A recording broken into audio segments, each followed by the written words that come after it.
How can All Elite Wrestling compete with WWE? In my this top 10 list, I'm going to tell you how All Elite Wrestling can compete with WWE. Number 10, a TV deal. So a TV deal is what separates WWE from other small promotions. So people like New Japan Pro Wrestling and people like ROH. So what separates them from WWE is that they don't have a TV deal. WWE has a TV deal for both Raw and SmackDown Live, which get them TV viewers and also get the casuals to watch WWE, because casuals don't tend to watch the network in other streaming sites. So a TV deal can get all the eyes of the casuals on the product. By this way, they can go head to head with WWE in direct competition for Raw and SmackDown Live. I personally think they should wait for a year or so and then compete with WWE head to head for Raws and SmackDown Lives on Mondays and Tuesdays respectively. At first, they should air their shows on Wednesdays or Thursdays or something like that. So a good thing is that Chris Jericho mentioned that All Elite Wrestling are in a search of a TV deal and they are talking to the Turners, that is Ted Turner. You people must remember that name because Ted Turner was the one who gave WCW the TV deal, and then the rest is history.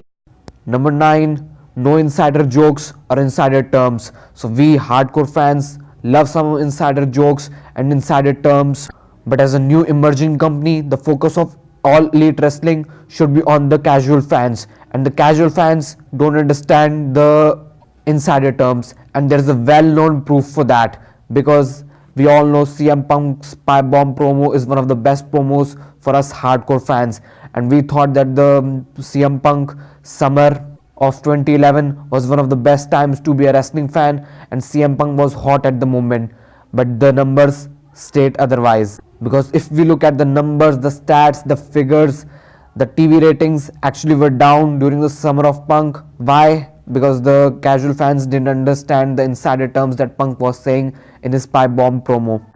We as hardcore fans thought this was the coolest thing, but actually it was. Number 8, big star.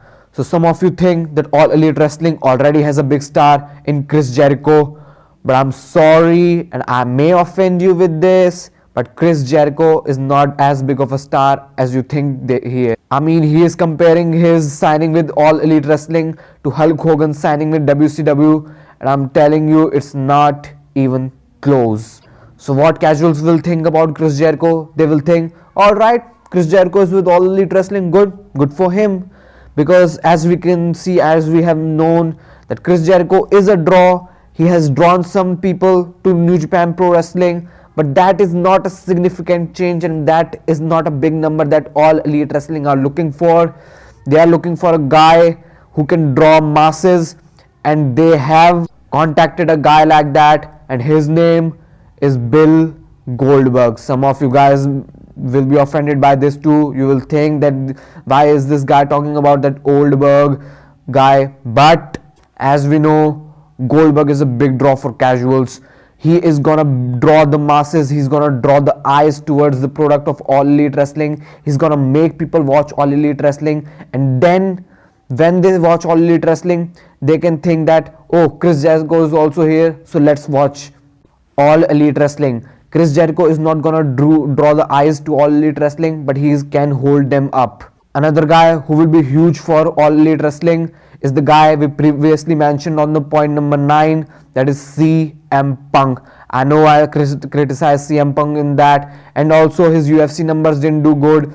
His first fight did a pay-per-view buy of around 400,000, and his second pay-per-view buys were around 200,000, which are not good numbers for UFC, but his pro wrestling return will make huge numbers, because as we know, hardcore fans are very much interested in CM Punk, and there are also some hardcore fans who only watch WWE, like they know every insider term and all that thing, but they only tend to watch WWE. They don't watch ROH, they don't watch New Japan Pro Wrestling. So CM Punk can also draw eyes on All Elite Wrestling. Number 7, not focusing on work rate. It is one of the most important points, because if they focus on work rate, they are just going to be another ROH. And I'm not saying ROH is bad, but it is nowhere near to give competition to WWE. And Brian Last, the man who does podcasts with Jim Cornette, said that work rate isn't gonna make all elite wrestling compete with WWE. Sorry, I stumbled with my words there, but still, the point is clear. Work rate doesn't draw dimes. So here we go. Point number 6, focusing on that Indian market of theirs. As an Indian, I'm sometimes proud that we Indians are huge wrestling fans, and sometimes I feel ashamed, kind of, because most of the Indians are casuals, and not casuals in a normal way. They are kind of marks who think wrestling is real, but they, all elite wrestling, have to take advantage of it. They want to create the atmosphere. The matches should be focused on their storytelling and the emotions, not on the work rate.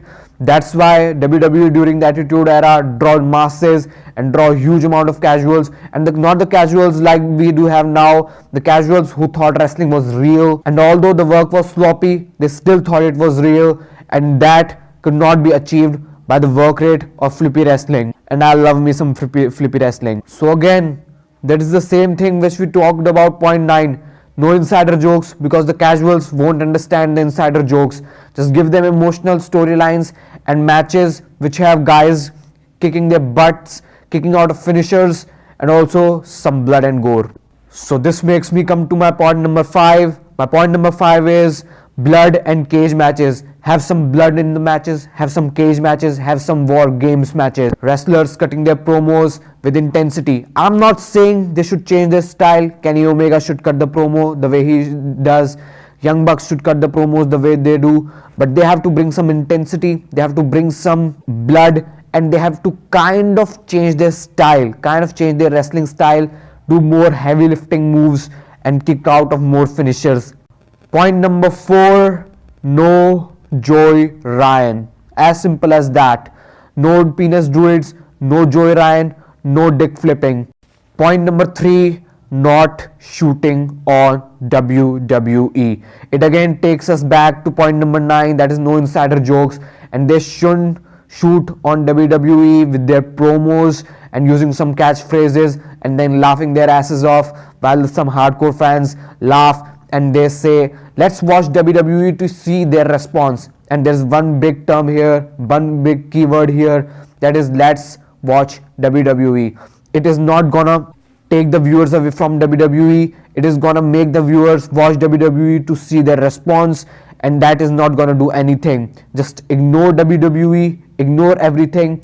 This is the same fault that WCW did with Mick Foley, like Tony Schiavone announcing that Mick Foley is going to win the title on Raw. This is the same kind of stuff. Don't even mention WWE, just completely ignore them. Have competition with them, but don't have direct competition with them. Point number 2 is not signing everyone like WWE does. They have like 500 talents, and then fans complain that this guy should get pushed, then this guy should get pushed, then this guy should get pushed. There should be a war between WWE and AEW on the biggest signings of them all. Like they should sign the biggest stars they could get, not everyone.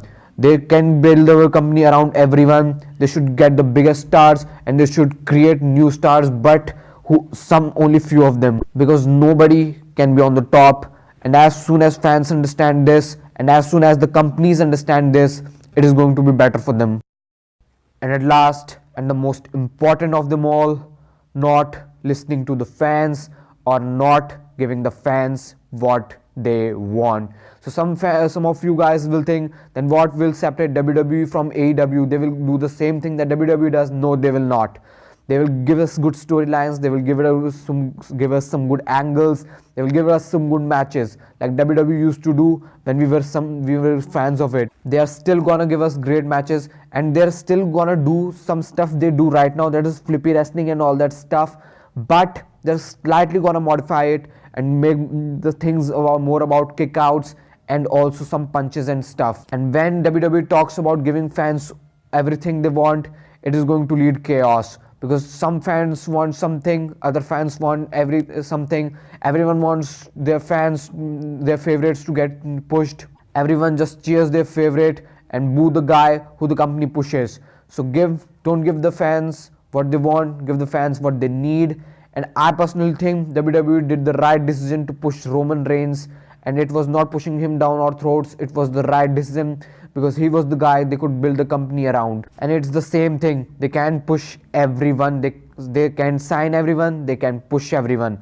So just have top guys around the company, great mid card, great top talent, great women's division, great everything, and you will have a great company and fans